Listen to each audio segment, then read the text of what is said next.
Hi. You know, Realms of the Haunting has a lot of additional material to go over, so I thought it might make more sense to separate this stuff out into its own video, instead of putting it in the main video.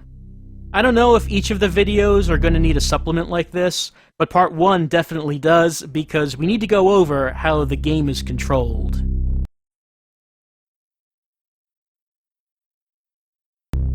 You've seen that this is an FPS, but I didn't mention what the control scheme for the game looks like. Well, here it is. It's not the best. You might notice that the cursor keys are mapped to forward, back, turn left, and turn right, and that strafe left and right are the comma and period keys, which is the biggest problem with this setup. Another problem is that the controls are spread all across the keyboard. Now this would be easier to use if you had both hands on the keyboard, but the game expects you to constantly use the cursor to interact with objects, which requires the mouse. So either you're going to have both hands on the keyboard and constantly move one of them to and from the mouse, or you're going to have to keep a hand on the mouse permanently, which would mean that you're going to be hitting all of these keys with only one hand. Neither option is great. Something else that isn't great is that the game doesn't let you remap the controls, and that seems like an oversight. Fortunately, these days there are other options to control the game. Since the game is running in DOSBox, you could edit DOSBox config file to remap the keys to your liking. That's not what I'm doing though, because even if you change the key bindings, you still have the problem of trying to control an FPS and a mouse cursor at the same time. The ideal control scheme for this game would allow you to control player movement, the camera, and the cursor at the same time. And then it occurred to me that a controller does exist that can be used for that. In this Let's Play, I'm playing the game with a DualShock 4, which is being controlled by Input Mapper, and then XPadder is being used to emulate the keyboard. Here's the XPadder mapping I'm using. With this layout, the analog sticks can be used for standard FPS player and camera controls, and the touchpad can be used for the cursor. This has been the best control scheme that I've tried with the game, and it makes it much easier than when I was playing with the keyboard. So if you're going to try playing Realms of the Haunting yourself, I highly recommend using the DualShock 4 instead of the default controls.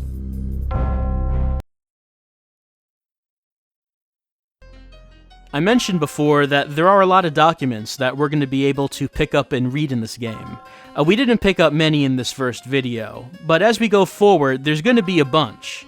And it actually is important that we read through these, because there are some documents that are going to tell us some important backstory that we don't actually get anywhere else. Not everything is going to be that important, some of them are not important at all. But there are some documents that are going to tell a story that we won't actually get in the gameplay or in the FMV scenes. Some of these documents will be the only source of some backstory, so we do want to read through all of these. But I figure that instead of constantly interrupting the gameplay to read these things, maybe it would be better to just put it all into its own little segment. So let's take a look at what we picked up. We took a short look at this scrapbook before. It was about crop circles. We skimmed through it, but let's take a closer look and see if there's anything important in here. On October 29th, the village of Helston in deepest Cornwall awoke to find its farming community overrun with no less than 7 newly formed crop circles.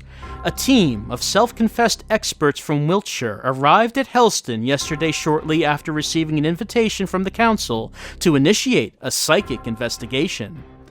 For many centuries now, the people of Helston have held witness to this strange and fascinating phenomenon, but the intensity of recent formations seems to have prompted the people into finally calling in the experts to set up a crop watch. Whatever the sources of the phenomena, the village of Helston is currently basking in the publicity the events bring. Investigations continue. Alright, so that did not seem all that important. I mean, crop circles do not seem to have much to do with what we're doing here in this haunted house, unless the big twist of the game turns out that it's aliens. but it doesn't really seem like it's aliens, does it? So maybe that one is not so important. Still kind of strange. We also picked up this note. And, I mean, I don't think you need me to read this for you. Someone lives, and someone wants Adam to know that they live. They're also suggesting that maybe we should pray for someone, pray for them. Doesn't seem like they're referring to themselves. Someone else? Maybe Adam's father? Doesn't really say who we're supposed to pray for, but someone is very enthusiastic to let Adam know that they live. And this one we can't read for some reason. Look home. We only can see the cover. That does not help us very much. Now, in addition to these documents, another thing that I thought we'd take a look at are Adam's observations. Now, he will constantly add new observations as we go on. The last time we looked in here, the only thing that was here was Adam Randall. Still nothing that Adam can talk about here. But now his father has been added. Now that he's met his father in ghostly form, Adam can now share his thoughts about his father. Let's see what Adam has to say. He can reflect on what just happened. My father, kept here by some evil. I have to find a way to free him from this place. The stone he wears around his neck. He said it was his misery, the thing that kept him here, the source of the evil in this place. And its essence is all around. Maybe the stone is only part of a greater evil. Right. So as Adam continues his adventure, he will add new places, people, and things that he can think about. He doesn't have a whole lot to think about right now.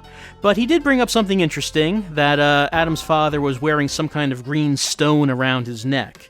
We don't know what that is, but Adam's father did say that it's his jailer. So maybe we should keep our eyes open for a green stone of some kind. There's really nothing else to look at right now. No new observations, no new documents other than these. But as we continue on, there's going to be a lot more. So, that's it for now, I suppose.